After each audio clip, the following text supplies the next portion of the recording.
அனைவருக்கும் வணக்கம். அரசியலமைப்பு, இந்திய அரசியலமைப்பில் இன்றைக்கி நம்ம டே 2 பார்க்க போகிறோம். அரசியலமைப்பு வகைகள் நேற்று பார்த்தோம். அரசியலமைப்பின் அவசியம், அரசியலமைப்பின் பொருளும் விளக்கமும், அரசியலமைப்பின் தேவை, அரசியலமைப்பின் உள்ளடக்கங்கள், இது வரைக்கும் நேற்று நம்ம பார்த்தோம். பார்க்காதங்க நேற்று போட்ட யூடியூப் சேனலில் போய் பாருங்கள். இன்றைக்கி நம்ம என்ன பார்க்க போகிறோன்னா அரசியலமைப்பு திருத்த முறைகள். அரசியலமைப்பு திருத்த முறைகள் எப்படியெல்லாம் நம்ம அந்த அரசியலமைப்பில் வந்து அந்த திருத்தத்தை எப்படி திருத்தலாம் அப்படின்னு சொல்லிட்டு போட்டிருக்காங்க. ஒரு 7 பாயிண்ட் கொடுத்துருக்காங்க. அது என்னென்னு பார்க்கலாம்.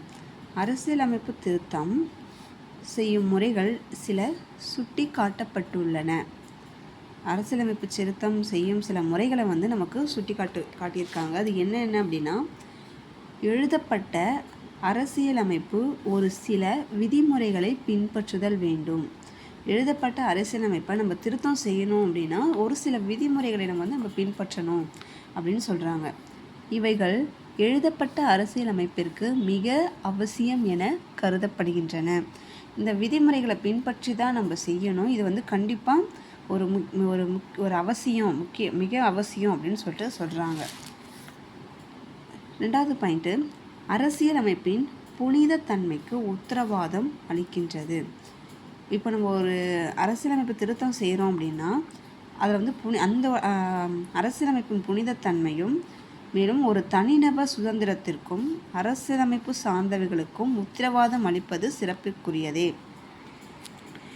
நம்ம ஒரு அரசியலமைப்பு திருத்தம் செய்யும்போது அந்த அரசியலமைப்போட புனிதத்தன்மை கெடாமல் இருக்கணும். அதே மாதிரி ஒரு தனிநபரோட சுதந்திரத்திற்கும் அரசியலமைப்பு சார்ந்த மற்றவர்களுக்கும் உத்தரவாதம் அளிப்பது நல்லது அப்படின்னு சொல்கிறாங்க. 3rd பாயிண்ட், அரசியலமைப்பு திருத்தம் எளிதான முறையிலும் கடினமான முறையிலும் கையாளப்படுகின்றது. ஒரு அரசியலமைப்பு திருத்தம் வந்து எளிமையான முறையிலும் கடினமான முறையிலும் கூட திருத்துறாங்க. இருப்பினும் இவையெல்லாம் சாதாரணமானவை. 4th பாயிண்ட் என்னன்னா, ஒரு சாதாரண முறையில் திருத்தம் மேற்கொண்டால் அரசாங்கம் நிலையற்ற தன்மையை அடையலாம். ஒரு சாதாரண முறையில் திருத்தம் மேற்கொண்டாங்கன்னா அரசாங்கம் வந்து ஒரு நிலையற்ற எதுவுமே ஒரு ஸ்டடியான ஒரு பாயிண்ட் இல்லாமல் இருக்கலாம் அப்படி சொல்கிறாங்க. மேலும் கடினமான முறையில் திருத்தம் மேற்கொண்டால் 2 வகையான விளைவுகள் ஏற்படலாம். ஒரு கடினமான ஒரு திருத்தம் மேற்கொள்கிறாங்க அப்படின்னா 2 வகையான விளைவுகள் வந்து ஏற்படும் அப்படின்னு சொல்கிறாங்க. அது என்னன்னா, முதலில் பொது கருத்து அடிப்படையில் சட்ட ரீதியில் அல்லாத நிறுவனங்கள் ஏற்படும்.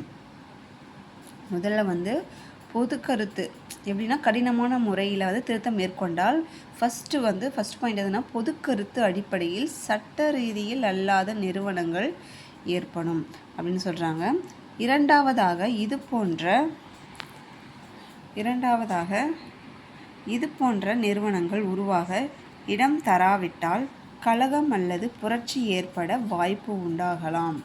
இது போன்ற நிறுவனங்கள் இந்த மாதிரி நிறுவனங்கள் உருவாக இடம் தராவிட்டால் கலகம் அல்லது புரட்சி ஏற்பட வாய்ப்பு உண்டாகலாம் அப்படின்னு சொல்கிறாங்க. எனவே புரட்சி அல்லது நிலையற்ற தன்மையை ஏற்படுத்துகிற மாதிரி அரசியலமைப்பு திருத்த முறைகள் இருக்கக்கூடாது அப்படின்னு சொல்கிறாங்க. புரட்சி அல்லது நிலையற்ற தன்மை ஏற்படுற மாதிரி நம்ம என்ன பண்ணக்கூடாது, அரசியலமைப்பு திருத்த முறைகள் நம்ம கண்டிப்பாக இருக்கக்கூடாது அப்படின்னு சொல்கிறாங்க. அடுத்து ஒரு தற்கால அரசியல் அமைப்புகள் வந்து 3 வகைப்படுத்துகிறாங்க. தற்கால அரசியல் அமைப்பு இப்போ இந்த காலத்தில் வந்து என்ன அரசியலமைப்பு இருக்குது அப்படின்றத வந்து 3 வகைப்படுத்துகிறாங்க. என்னென்ன அப்படின்னா, இயல்பாக மற்றும் இயற்றப்பட்ட அரசியலமைப்புகள். இயல்பாக நடக்கிறது அது வந்து ஒரு இயற்றப்பட்ட அரசியலமைப்புகள். எழுதப்பட்ட மற்றும் எழுதப்படாத அரசியலமைப்புகள். நெகிழா மற்றும் நெகிழும் அரசியலமைப்புகள் அப்படின்னு சொல்லிட்டு ஒரு 3 அரசியலமைப்புகள் வந்து இருக்குது. அதை பற்றி நம்ம நாளைக்கு பார்க்கலாம். தேங்க்யூ.